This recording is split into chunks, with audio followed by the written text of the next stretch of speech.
Once upon a time, there was a king who had only one leg and one eye.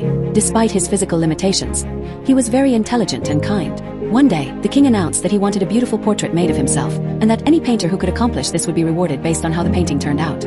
All the painters saw his deficits and thought it was not possible to make a beautiful portrait. They feared that the king would punish them, so one by one, they politely declined. However, suddenly, one painter raised his hand and said that he would make a beautiful portrait.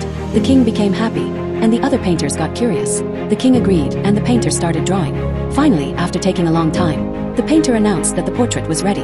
The other painters worried about what would happen if the king didn't like it and got angry. However, when the painter presented the portrait, everyone, including the king, was stunned. The painter had made a portrait in which the king was sitting on a horse on the side with his one leg, holding his bow and aiming the arrow with his one eye closed. The king was very pleased to see a beautiful portrait that cleverly hid his disabilities. He gave the painter a great reward. This story teaches us to always think positively about others and ignore their imperfections.